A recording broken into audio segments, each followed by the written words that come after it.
شكرا يا ربي شكرا هديت قلبي شكرا. السلام عليكم ورحمة الله وبركاته. kusoo dhawaad walaalkana Saaka Xogta. Maanta waxaynu ka hadli doonaa madaxweynihii qaranka Koonfur Afrika Nelson Mandela.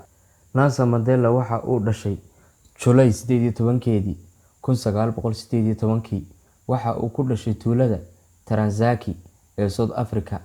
Magaciisa waxaa la oran jiray Dulay Halahala, kaasoo micnihiisu ahaa kii dhibta badnaa.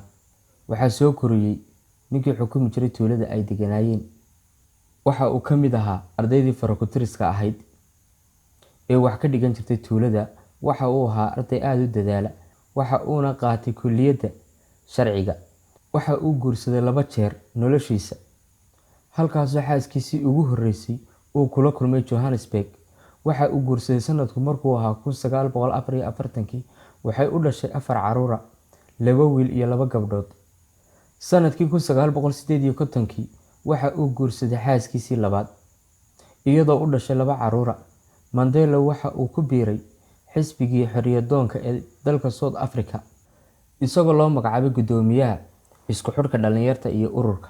Waxaa la xidhay muddo 27 sano ah, iyadoo lagu xidhay jeel ku yaala Jasiirada Robben ee la jaalka ah xeebta Cape Town, iyadoo lala xiriirinayo mucaaradnimo ka dhan ah cunsurinimada kana dhana dowladda xukunka haysa.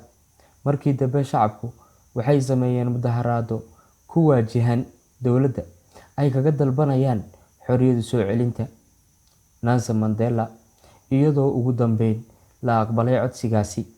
Xorriyadana dib loogu soo celiyay Nelson Mandela sanadku markuu ahaa 1990. Waxaa la qabtay doorashooyin, taasoo isku soo sharaxay jagada madaxweynenimada, isagoo noqday madaxweynihii ugu horeeyay ee midowga ee ku guuleystay doorashadii madaxweynenimada, halkaasoo u codeeyeen dad kala duwan. Sanadku markuu ahaa 1994 uu madaxweynaha ahaa ilaa 1999. Nelson Mandela waxa uu ku guuleystay 250 jaa-isooyin, kuwaasoo uu ka helay madaxda caalamka iyo qaramada midoobay. Taallo ayaa looga dhisay 2007 baarlamaanka London hortiisa.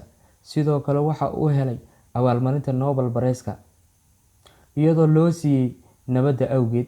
Nelson Mandela waxa helay xanuun ku dhaca sambabada 2013. Waxa uu ku jiray dhakhtar ku yaala Johannesburg. Waxa uu dhintay December 2013. Nelson Mandela da'diisu waxa ay maraysay 94 sano. Waxaa lagu aasay tuulada Muftiswa, taasoo ay ku aasnaayeen waalidkii iyo qaar ka mid ah carruurtiisa. Aaskiisa waxaa ka soo qayb galay dad madaxa iyo muwaadiniinta dalkiisa.